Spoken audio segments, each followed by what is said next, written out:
Today's story is called The Secret Shortcut. It was written and illustrated by Mark Teague. It is about two boys, Wendell and Floyd. Look at the cover. How can you tell this book is like the last one you read, Cloudy with a Chance of Meatballs? Could this really happen?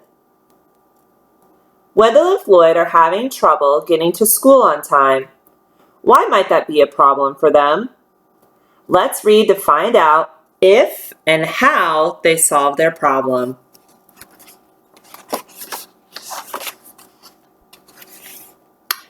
On Monday, Wendell and Floyd were late for school.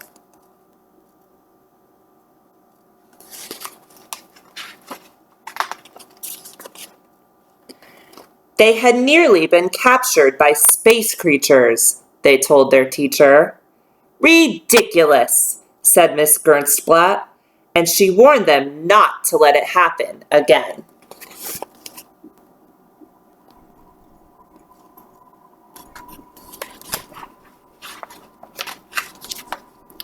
But Tuesday was no better.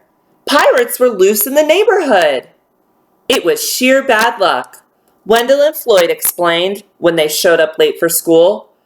Preposterous, said Miss Gernstblatt.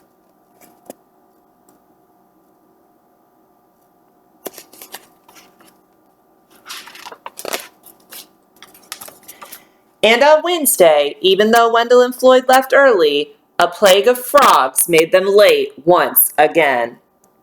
Absurd, cried their teacher. I'm warning you, be here on time tomorrow or else. And no more crazy excuses. What is the problem in the story? Miss Gernblatt uses words like ridiculous, preposterous, and absurd. Do you agree? What do you think the boys are doing on their way to school?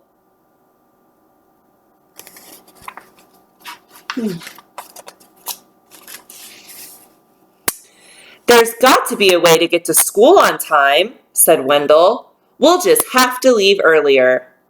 Floyd arrived at Wendell's house so early the next morning that the sun was barely up and Wendell was still in his pajamas.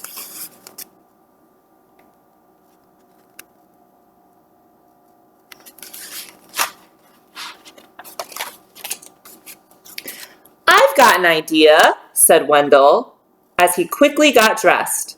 We'll follow my secret shortcut and get to school even sooner. Shortcut? Asked Floyd. I didn't know there were any good shortcuts to school. This is the secretest shortcut of all, said Wendell. In fact, I invented it myself. He led Floyd up the alley by the Ulick's backyard, then down a culvert, over a fence, and through a dense thicket of blackberry vines. The boys are trying to solve their problem of being late to school. I'm not sure their shortcut will work. What are you thinking?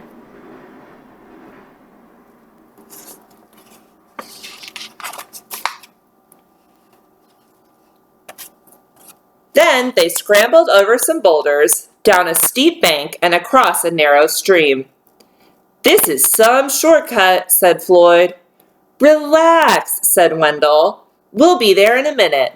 But the forest became thicker and darker. Soon it was hung with vines. The screeches of strange jungle animals echoed all around. Maybe we took a wrong turn, said Floyd. I'm pretty sure the school is right up ahead, Wendell told him. What does Floyd really mean when he says, this is some shortcut? Do you think the boys will get to school on time?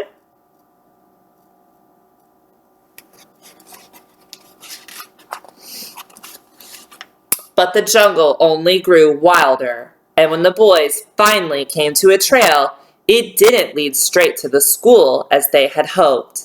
Instead, it meandered through quicksand swamps and past large, sleeping crocodiles.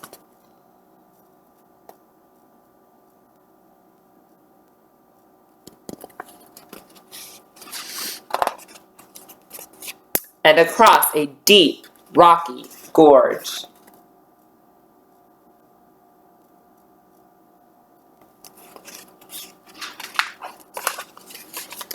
It began to get late. "This is going to be hard to explain," said Floyd. They stood in a small clearing. "I have an idea," said Wendell. "We'll climb a tree and see if we can spot the school."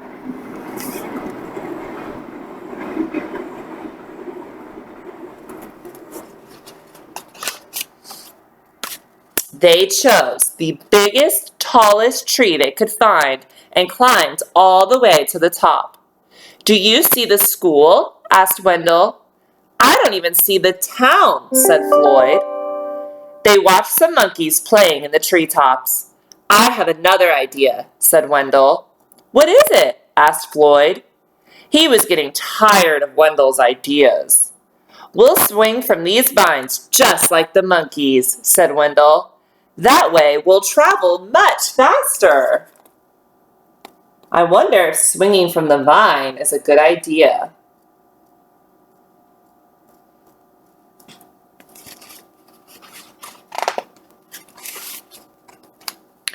Soon they were swinging from vine to vine. "This isn't bad," shouted Floyd. "I'll bet we're making good time." "I knew this shortcut would work out," Wendell crowed. But at that moment, they ran out of vines.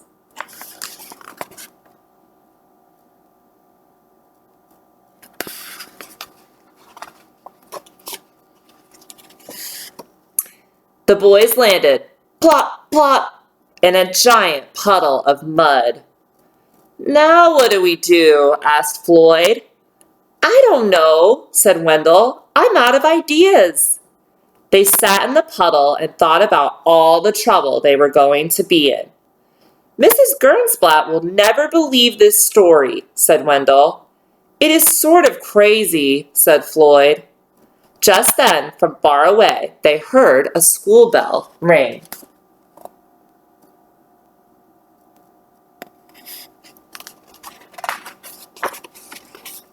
"Do you hear that?" cried Wendell. "That was the first bell. We can still make it if we run." They ran until the jungle gave way to forest, and the forest became woods. And then they scurried through the Mortleys' backyard and up the hill to the school.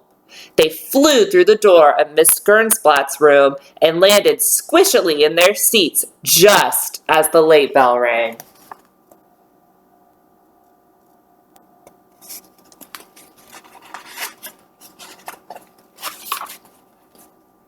"Well, you made it," said their teacher, "and just in time. But how on earth did you get so muddy just walking to school?" Floyd looked at Wendell. Wendell looked at Floyd. "On second thought," said Miss Gernsplat, "maybe you'd better not say." During recess, Wendell and Floyd sat in the sun to give the mud a chance to dry. "At least we finally got to school on time," said Wendell. "That's the main thing," Floyd agreed. And in fact, it was quite a while before they were late to school again. How did the boys solve their problem of being late for school? Do you think they'll keep trying to find a shortcut? Why do you think that?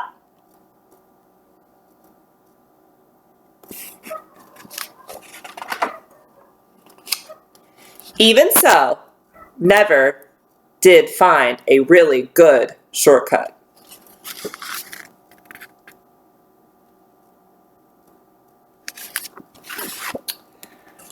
What things do you think could really happen in this story? This story is fiction. It's a special kind of fiction called fantasy. What things that happen in the story could happen in real life? The boys certainly had a problem getting to school on time. How else might the boys have solved their problem? I hope you guys enjoyed today's book, The Secret Shortcut.